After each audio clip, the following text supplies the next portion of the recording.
G'day folks, Mad Aussie here and welcome to the Aussie Report. In this episode we're going to take a look at Australia's future and what is possibly in store for us. This article has been shared with me by one of you awesome folks out there. I get a lot of my articles and videos that I do here is shared by you guys, and I appreciate it. Please keep them coming.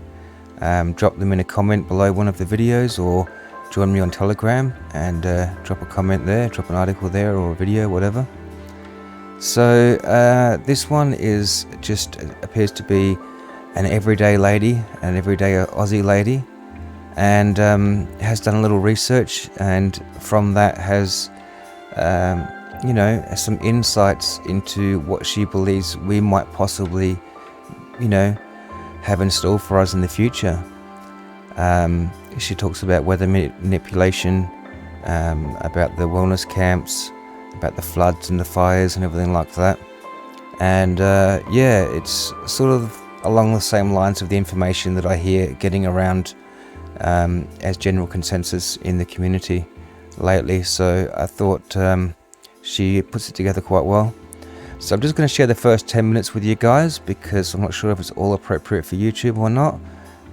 Maybe I could do a full video on Odyssey and BitChute and just do a short for YouTube, which is probably what I'll do. So if you are watching this on Odyssey or BitChute, this will be the full video coming up. And if you're on YouTube, you just get the first 10 minutes. But the link will be below. If you want to go to the original source and go check it out there, feel free to do so. So like, share, subscribe, all that good stuff, and I'll catch you all on the next episode. Hi guys, Kathy here. It's been a while since I've come on and done a live, but I do feel this is quite urgent and quite necessary to do a live about. Okay, for those of you that aren't aware, those of you that might be waking up, those of you that are awake, I know there's plenty of you that my feeds are getting out to that are awake, but for those of you that are currently waking up right now, the east coast of Australia is going to be hit with epic proportions of weather, rain in the next probably 2 weeks, anything from 3 days to 10 days. I'm talking all the way from Melbourne up to Brisbane and inland. This isn't climate change. This is geoengineering. There is clear evidence that this is geoengineering. If you haven't been taking in your environment, it's quite clear when you look up at the sky and you tune in with your ears that things are happening.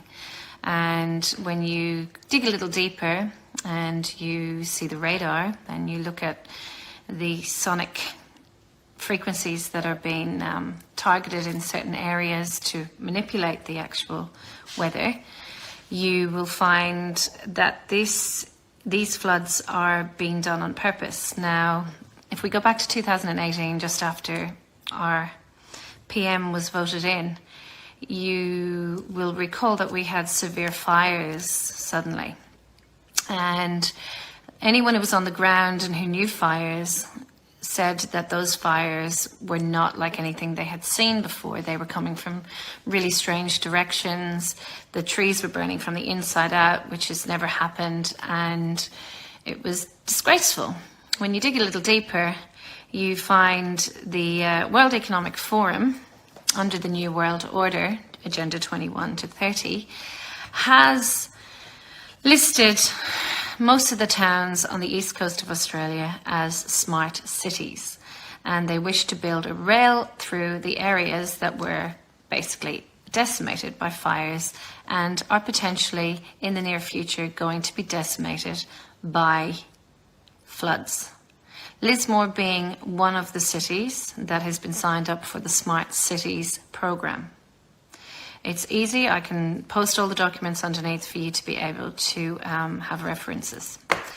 Anyway, let's get back to what's actually really happening. So the idea is to wipe out most of the east coast so that these cities can be built. Now, how are they going to do that? They're going to drop copious amounts of rain, flood areas, do it when it's king tides. And they have many other means to do this.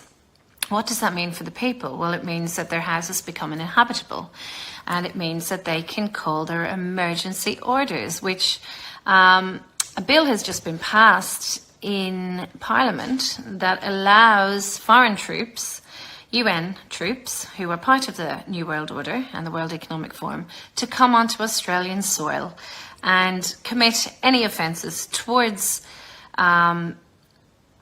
the people of Australia under an emergency act without any liability of crimes against humanity. Now, that should be a massive concern for people. In Queensland, they have just extended the Emergency Act indefinitely. So what will happen is, and let's hope it won't happen, but this is what's planned, and we can change that, and I'll give you other ways potentially that we can influence that, spiritually, mentally, emotionally. But this is the plan. Keep hitting the East Coast with floods. Wear the people down to the point that they are so exhausted, their houses become uninhabitable. And then come in with, so they make the problem, then they come in with people like Resilience Lismore, Resilience Ballina, Resilience New South Wales. So anything that's got a resilience before the name, you know that that's attached to the New World Order agenda. You know that that is a word that is being used by the World Economic Forum. They will pose as local community helpers and people that are helping, but they're actually part of the New World Order. Their job is to play the good cop within the bad cop, good cop scenario.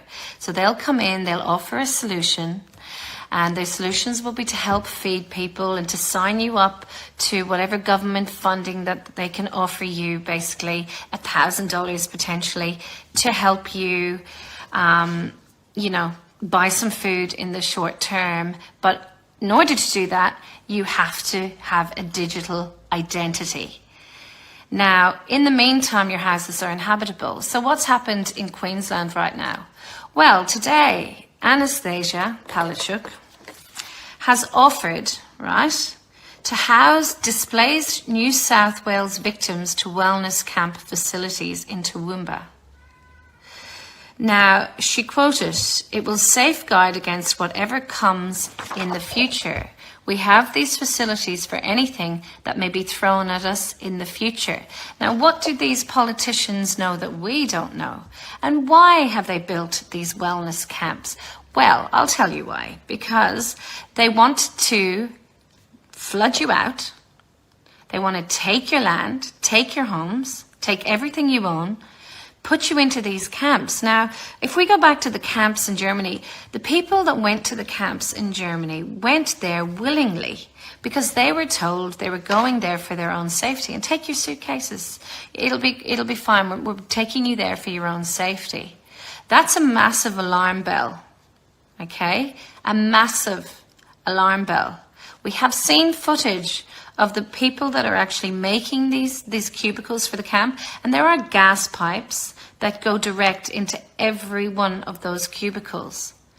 Now, we know that in World War II, when the war was declared over and the opposition went to, for example, Auschwitz, they found the death records of anyone who had died at Auschwitz. And on these records, it said that they had died of a disease. They claimed there was an outbreak of polio. They claimed there was an outbreak of some kind of disease that wiped out the whole camp. Are you seeing the similarities to what possibly could happen in our very, very near future?